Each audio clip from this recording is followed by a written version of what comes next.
So let's talk a little bit about one of my favorite things, entrepreneurship. So you guys are perhaps like one of the creatives in Kenya that actually come up with companies. Let's say you have like a group of, you know how we say group of schools. You have like a group of companies.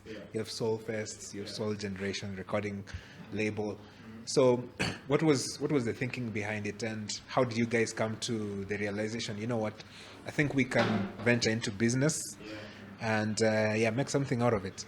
Yeah, oof, it takes me back. So when we started out, and we were making some money, you know, and also remember we are all coming from a place of lack, right? We all grew up in very, I'd say, low income families and environments.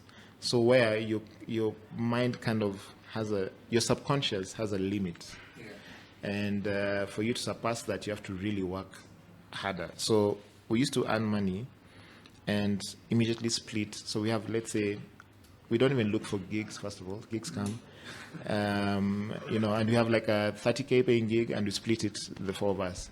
So let's say this month we have one gig. Next month we have three. So the month January we have one gig, right? 30K.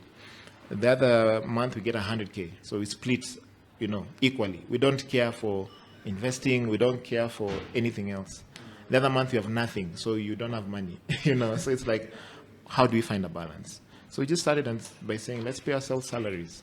Let's start with that. Let's register a bank account. We didn't even have a bank account. We're all putting in Chimano's bank account, for example. We didn't have like a company bank account.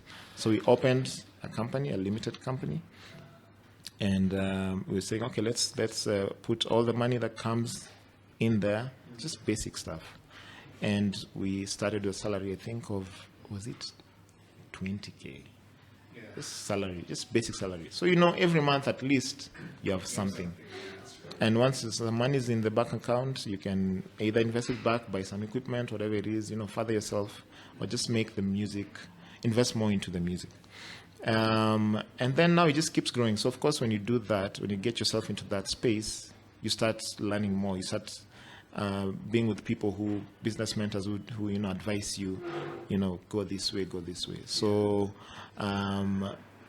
we even we applied for a Stanford Seed program. That was a business program that they pick, and we were the first entertainment company to be picked.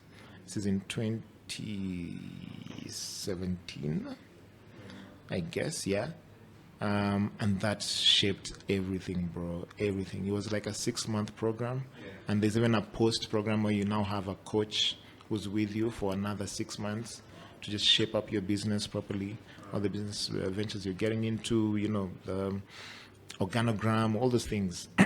We have canvas models, all those things, and that completely helped us. And that was now the birth of so many of these companies that we have now. The record label, the festival, Soul Kids, some that we started that failed, because there'll be many of those also. Yeah. It's not all success. There's maybe like 3 companies that we started that did not do well, but of course it doesn't mean that they didn't do anything to us. We actually learned a lot from those failures. Yeah, so it's with business, and especially in the entertainment industry, once you really look at it as a business, then it starts making sense to you. And as you grow older, you're like, okay, you even get more knowledge, more information on how to really better your businesses. You attract more kind of people from even the corporate world who are very interested in this side of the world, business side. We have a board of directors, for example, things like those. That none of them are even in the music industry because it's a business.